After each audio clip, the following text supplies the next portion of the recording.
Vamos a conversar sobre temas de interés. Buenas noches, ¿cómo está, ingeniero? ¿Qué tal? Muy buenas noches, Alfonso, gracias por esta nueva invitación. Bueno, y acá a disposición tuya. Bueno, yo quisiera empezar por un tema que va a ocurrir, que me parece muy importante, para luego más adelante seguramente tocar el proyecto Olmos. Y está referido precisamente a lo que sería el terminal marítimo del puerto Eten. Conversando el día de hoy, como lo dije en la editorial del programa, hay un sector empresarial que está muy interesado en que se finiquite lo más pronto posible la autoridad portuaria, que es uno de los requisitos para que se pueda seguir adelante con el tema del terminal marítimo Eten. ¿Cuál es su perspectiva respecto a esto? Bueno, el terminal marítimo del puerto de Eten es uno de los grandes proyectos reclamados por Lambayeque hace mucho tiempo, ¿no? Fue parte de los proyectos que la Comisión de Defensa y los grandes proyectos regionales asumió en su defensa y en la exigencia hacia las autoridades regionales. Estábamos hablando del proyecto Olmos, terminal marítimo, carretera bioceánica y hospital regional.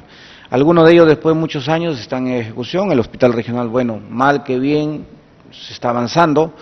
Quizás no es el hospital que pensábamos, pero de todas maneras se ha hecho un hospital. En cuanto a la carretera bioceánica, tengo entendido que esta está pues prácticamente culminada. El terminal marítimo, siempre nosotros pensábamos que era un proyecto que iba a caer por su propio peso. En la medida en que Olmos se ejecute, y se ejecute bien, en la medida en que la carretera bioceánica esté circulando, es indispensable la construcción del terminal marítimo del puerto de Eten, porque de lo contrario, sencillamente Lambayeque va a quedarse prácticamente sin nada, porque todos los productos que vendrían a través de la carretera bioceánica y todo lo que se genere en Olmos no sería trasladado por Lambayeque, sino iría a Paita, a la zona norte, ¿no es cierto? Bayobar, Paita. Bayobar. Entonces, eso es lo que, por eso es que es necesario, es urgente la construcción del terminal marítimo. Ahora, tengo entendido que hay una serie de problemas técnicos, ¿no? Las características de la zona. Mi pregunta justamente iba a eso. Javier Velázquez Quesquén señaló hace algunas semanas que el principal problema era el mercado, que no había mercado. Lo tomó como uno de los principales impedimentos para que el tema del terminal marítimo pueda seguir adelante. ¿Está dentro de los problemas técnicos? No. Yo creo que esa es una visión bastante equivocada de parte de él, porque un terminal no se va a hacer un año. Olmos lo tenemos a la vuelta de la esquina, con todos los problemas de corrupción que estamos luchando contra eso, pero eso no quiere decir que no se ejecute. Nosotros no estamos en contra o no queremos que se paralice Olmos. Nosotros queremos que Olmos se haga bien y se haga grande, no que se haga reducido, y aún así reducido va a requerir un puerto para trasladar el producto que salga de este proyecto. Y la carretera bioceánica, el enorme mercado que significa Brasil. Manaos, entonces el mercado ya existe, y es por eso lo que te había dicho inicialmente. Hay empresarios que están interesados, justamente porque para ellos les va a ser mucho más económico sacarlo por esta zona, porque nosotros estamos en una posición privilegiada. No te olvides que Lambayeque siempre ha sido maltratado por sus autoridades, por las mismas autoridades del gobierno central y las mismas autoridades locales que tenemos. Sin embargo, ha crecido y tiene un peso importantísimo a nivel nacional. ¿Por qué? Por su ubicación estratégica. Geopolíticamente nosotros estamos en la confluencia de las tres regiones del país: la sierra, la costa, que somos nosotros, y la selva. Todos pasan por acá. Entonces, es indispensable que se haga un puerto. El problema es técnico, pero un técnico desde el punto de vista de las características de la zona, que lamentablemente para un puerto moderno, para barcos de gran peso, de gran tonelaje, es un poco difícil, pero en todo caso para eso está la ingeniería, para solucionar este tipo de problemas y de tal manera que pueda ser factible la ejecución de este proyecto. Nosotros, en el periodo que estuve como dirigente del Colegio de Ingenieros, justamente se concursó a nivel nacional el estudio de prefactibilidad, que lo ganó el que era en ese momento decano a nivel nacional del Colegio de Ingenieros, César Fuentes Ortiz, y ya hay un estudio de prefactibilidad. Después de eso ha habido todo un equipo de gente trabajando, y supongo que han avanzado mucho más en este tema. Por lo tanto, hablar de que no hay mercado para el terminal marítimo del puerto de Eten es no tener en cuenta que ya está Olmos en ejecución, que ya hay una carretera bioceánica y que por lo tanto es urgente más bien ese puerto. Ahora, Para que los televidentes, que no todos los que nos están viendo seguramente tienen información y conocimiento de lo que significa este megaproyecto, ¿qué tanto les serviría a Lambayeque que tengamos un terminal marítimo? Repito, mira, desde el punto de vista económico, si no hacemos el puerto Eten, ¿qué va a pasar? Beneficiamos a Paita. Claro, los productos que vengan del Oriente o de incluso de Brasil no van a llegar a Lambayeque. Van a irse sencillamente por el cruce de Olmos y van a empalmar y se van a ir al norte. Lambayeque no va a ser beneficiada para nada de eso. Vamos a ver pasar sencillamente ese enorme comercio de la zona, incluso lo del mismo proyecto Olmos. Además de lo que podría significar esto, un lugar para que se puedan realizar las exportaciones, todo el valor agregado que alrededor se cierne, realmente sería impresionante. No solamente es el hecho de tener que el lugar donde exportar, sino el comercio que se genera, todos los servicios que se dan. Por eso era tan importante la carretera bioceánica, por eso es el proyecto Olmos, porque un proyecto grande no solamente genera a los puestos directos, sino todo lo que son los puestos indirectos. Se hace el proyecto Olmos, decimos por decir 20.000 hectáreas. ¿Cuántos trabajadores van a trabajar en 20.000 hectáreas? Con la agricultura moderna pues serán 1 por hectárea, o 1,5, son 20.000 a 30.000 personas. No es grande ese mercado, pero como consecuencia de ello se generan otra serie de mercados de servicios, restaurantes, hoteles, educación, etcétera, etcétera, ¿no? Entonces, este tipo de proyectos son los que generan desarrollo en un país, en este caso en una localidad como la nuestra, ¿no? ¿Cuáles son los errores que no debe cometerse de ahora en adelante, ya que se está propugnando lo del terminal marítimo, que sí se han visto, por ejemplo, en el proyecto Olmos y en algunos otros proyectos? ¿Qué no se debe hacer? Lo que no debe hacerse es llevar las cosas sin la claridad, sin la transparencia, como ha sucedido durante todo este tema del proyecto Olmos, que no hubo la transparencia necesaria. En el tema, por ejemplo, de las obras de irrigación, la cosa ha sido tan oscura, con tantos vicios y tan evidentes, y sin embargo Simón Munaro y toda su gente salieron siempre a ponerse la camiseta de Odebrecht. Una perla solamente, imagínate. Estando convocado un concurso internacional y habiéndose ya otorgado la buena pro a la empresa Nippon Koei con un contrato por casi $2 millones, un día antes de que se firme el contrato, Odebrecht presenta su propuesta de iniciativa privada para hacer lo mismo, ¿no? Sí. Solamente para que figure un día antes, y se aprueba, esa iniciativa privada se aprueba varios meses después, cuando ya Nippon Koei estaba realizando los estudios con un costo casi de $2 millones. Dime si eso no es irregular. Y mira, y no solo eso, sino con todas las irregularidades que se denunciaron, con la sobrevaluación de precios, con la forma como se convocó orientada a beneficiar a una sola empresa, y ahora con todas las modificaciones que le han hecho a este mismo proyecto, dejando de lado a cualquier posible competidor. Eso no debe repetirse en el terminal marítimo del puerto de Eten. Debe hacerse una convocatoria que sea totalmente transparente, donde haya un concurso. No estamos en contra de la inversión privada, queremos inversión privada y el inversor tiene que ganar, pero que no sea una ganancia de un solo lado, porque imagínate, estamos haciendo el proyecto Olmos, ¿cuánto va a significar de beneficio al país? Habría que cuantificarlo, pero ¿cuánto le vamos a pagar nosotros anualmente a Odebrecht? $32 millones. Durante 15 años y ahora quieren 13 años y medio más, 28 años. Estamos hipotecando el futuro de Lambayeque, el presupuesto de Lambayeque.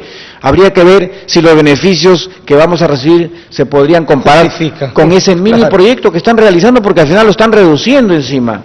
Entonces, eso es lo que no debe suceder. No queremos un proyecto que sea de la manera como se ha hecho el proyecto Olmos, para que al final todo el presupuesto lambayecano quede hipotecado por otros 20 o 30 años más. Entonces, eso no debe hacerse una convocatoria amplia, transparente, con participación de quienes conocen el tema. Hay comisiones, hay ingenieros acá que conocen mucho el tema y que deben ser convocados, en todo caso, por lo menos tener en cuenta su opinión y reunirse. Y además, repito, lo importante, que se haga un buen concurso, de tal manera que las bases permitan la participación de varias empresas. Es la mejor garantía para lograr un precio más razonable y más beneficioso para el país. Claro, y además de eso hay que tener en cuenta que, a diferencia de Majes en Arequipa, Chavimochi y el Alto Piura, en este caso, Olmos se diferencia porque no va a invertir el Estado, sino es prácticamente el sector privado.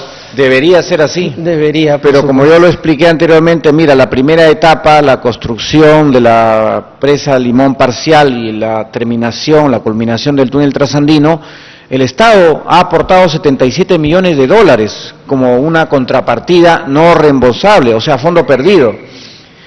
Ese presupuesto que se contrató con Odebrecht por 185 millones de dólares supuestamente de inversión, que se iban a pagar con la venta del agua o con la tarifa que iba a cobrar Odebrecht por el agua de 32 millones de dólares anuales, ese presupuesto también estuvo sobrevaluado.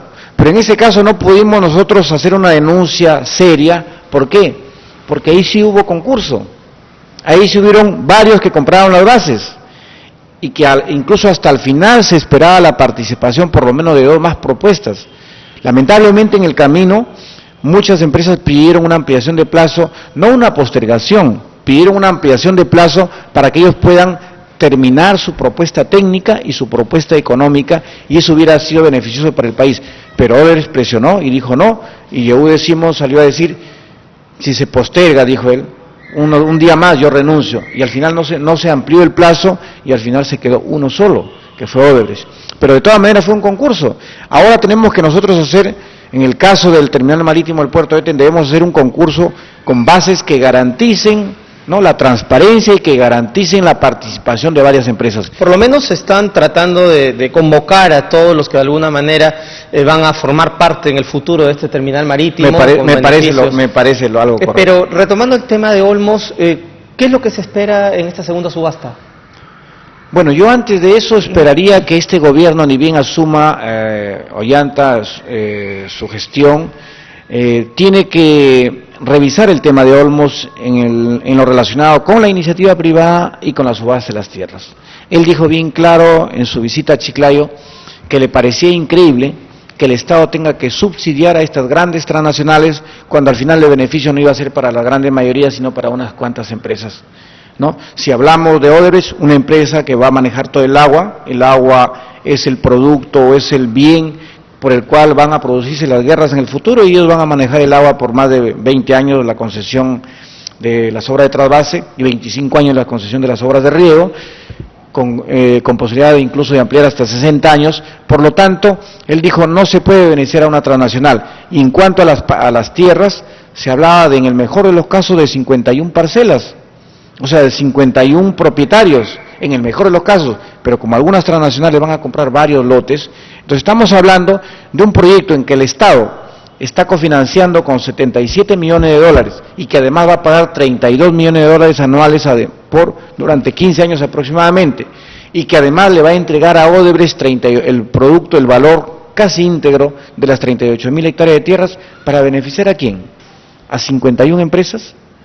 ¿Y a Odebrecht? Es increíble, ¿no? Increíble. ¿Y qué le quedan a los comuneros? ¿Qué le quedan a los lambayecanos? ¿Qué nos queda? Claro, los servicios indirectos, el que puedas poner tu tienda y venderle a ellos, pero la riqueza, toda la inversión del Estado va a ser para ellos. Eso él dijo claramente, vamos a revisar porque no es correcto. Y eso, este tipo de actitudes de este gobierno que ya se está yendo menos mal, es lo que genera violencia.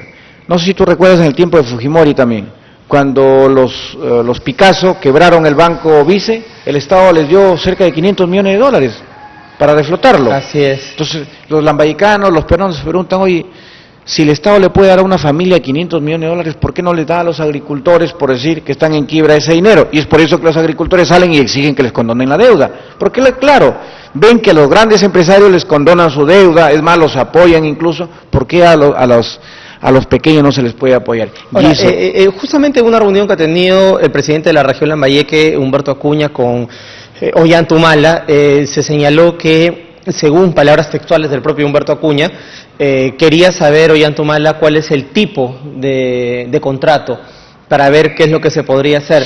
Esa palabra, para ver qué es lo que se podría hacer, nos abre la posibilidad de que pueda haber algún tipo de revisión o se pueda, digamos, no darle en bandeja de plata a una transnacional tantas concesiones, tantos beneficios. Mira, de acuerdo a la ley vigente del país y a las leyes internacionales, nosotros como país estamos obligados a respetar todos los contratos que firme el Estado.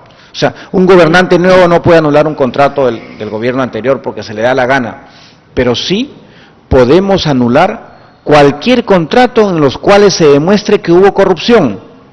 Y en este caso, el hecho mismo de la forma como se ha llevado la iniciativa privada con claros indicios de corrupción, el hecho, por ejemplo, que se haya ocultado información para sacar un informe donde se diga que la iniciativa privada era mejor que la propuesta de la Nippon Co. y se ocultó el estudio, el plan mínimo de Nippon Co. Ese hecho ya justifica una revisión y justifica una anulación, porque sencillamente hay indicios de corrupción. En cualquier parte del mundo, cuando hay un contrato que se ha hecho con corrupción, se puede anular. Entonces hay que revisarlo, aclarar, que los abogados vean bien, explicarles nosotros la parte técnica, y ellos van a encontrar todos esos vicios y se puede anular ese contrato. Bueno, yo te agradezco muchísimo por haber estado aquí en el programa, con la condición que más adelante volvamos a conversar para que los televidentes tengan una idea bastante clara de lo que significa la correcta realización de estos grandes proyectos. Yo te agradezco mucho, Alfonso, y espero estar en otra oportunidad también en tu programa. Muchas gracias. Bien, si tienes tú una decisión para que puedas enfrentar un futuro de la mejor manera, no pierdas más el tiempo. La Universidad César Vallejo está hecha para los que quieren salir adelante. Informes en el kilómetro 3.5 de la carretera Pimentel o al teléfono 481616. Vamos a una pausa y luego vamos a regresar con el señor Luis Guevara Dávila, es candidato al Congreso de la República y dirigente de los transportistas aquí en la región Lambayeque. Regresamos. Bien.